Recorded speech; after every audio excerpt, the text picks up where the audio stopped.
It was the best of times.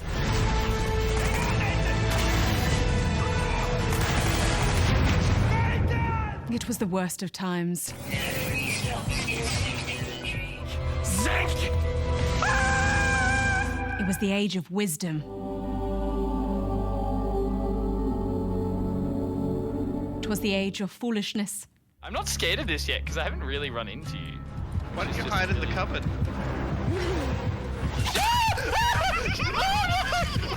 But best of all, it was another year of riotous good fun. We're an elite, highly skilled group of embedded agents. No, Axe-Guy! Oh no, I'm in trouble. They only call us when everything else has failed.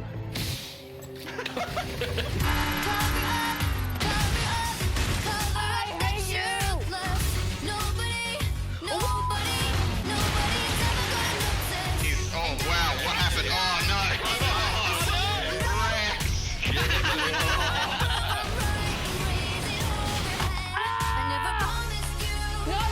Okay, see you later. Where are you? Hello? I'll put it out there. Steph, you're creepier than Barjo with that voice.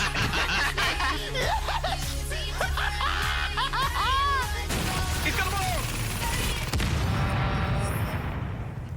Could say that was an explosive ending. Oh, Barjo, you're on fire. No, wait. He is. Well, I thought we'd kick things off with VR, since this year we had our first proper taste of vomit in our mouths as these experiences finally started to manifest themselves in the form of actual games. Oh no, I can't do any more. No, it wasn't that bad. We got to be the bat. Whoa, I got heaps buff. Calibration routine. Calibrating. Explore space. Look at that. That is amazing. Oh wow, you really do get that sense of vertigo. I feel like I am actually above the earth. Climb Everest. Is the apex experience. We're together. Not if you keep... Hey, did you just hit me? We're not together anymore. This is our mountain now. You don't belong here. I was standing at the top of the world. No? Is that what did I just hit? Was it the TV? And have the bejesus scared out of us again. And again. Hello. Ding dang. And again. Oh no! My torch! My torch is my friend! And that, along with that creepy episode of Black Mirror, has taught me that that's what VR is really about. Having the bejesus scared out of us again. What was that? And again. I died. Oh my god. And again. Pigman! It was also a year of more Witcher 3 with its biggest expansion yet, Blood and Wine.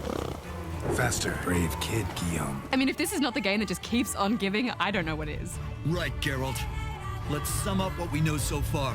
And not just a handful of token missions either. They threw in another, 30 or so hours of rich, detailed content in our direction.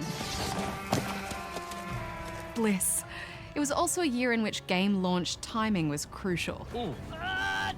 We saw games like Battleborn and Overwatch release within close timeframes of one another, offering a similar experience.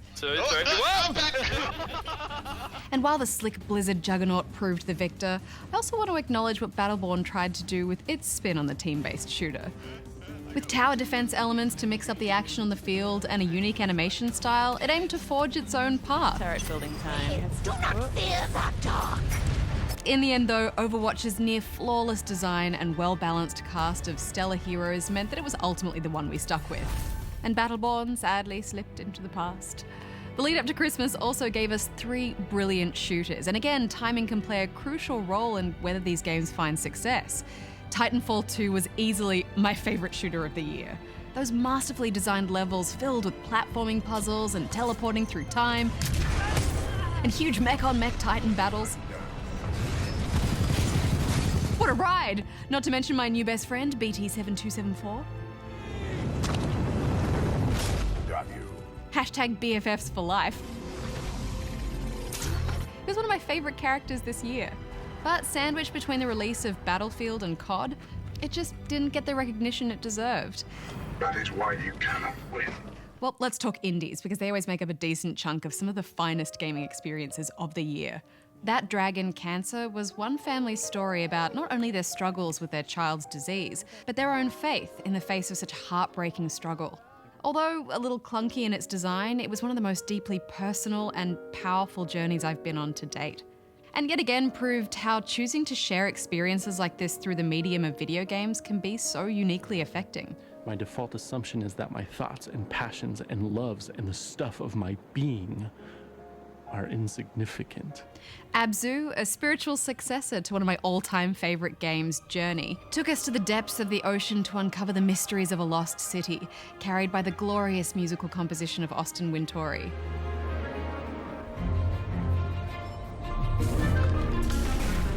Playing this game, I was reminded that sometimes it's nice just to be a passenger and play a game that's more of a meditative experience, an alternative tool through which we can appreciate life and beauty.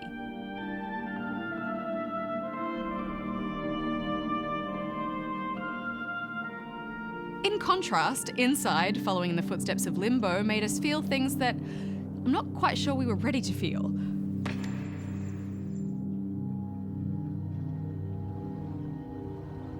But that deep-rooted gloominess with subtle undertones of hope are what developer Playdead have made themselves known for.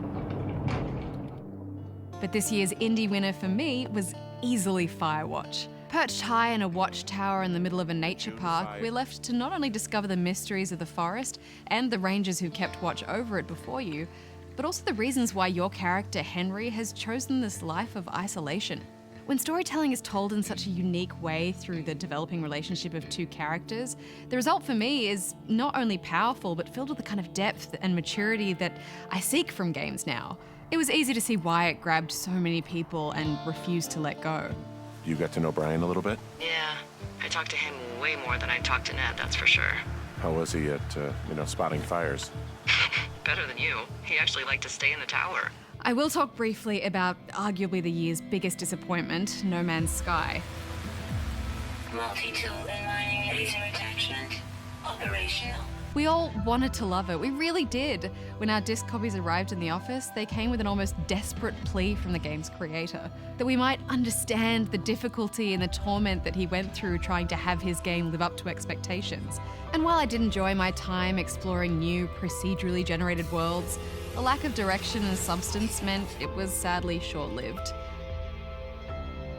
A new patch has brought in some of those features we were all craving, but unfortunately I think it's a case of too little too late. Which brings me to my happiest gaming memory of 2016 and my game of the year, the resolution of one of my most loved gaming franchises to date. We've been all over the world with Nathan Drake, and now it was time to say goodbye to the wisecracking, treasure-hunting hero with one last adventure in Uncharted 4: A Thief's End. It took a long time for him to get out of this game. Okay, he's meant for this life. You really believe that? Nathan, we were meant for this. You and me together. We're gonna go far. I don't even care about the treasure. If you're done lying to me, then you should stop lying to yourself. What can I say? My love and appreciation for Naughty Dog's flawless game design remains as passionate as ever. Mostly because it's through their games that I really see gaming as a medium truly elevated into something intelligent, without sacrificing all that action and excitement that we crave. Be careful.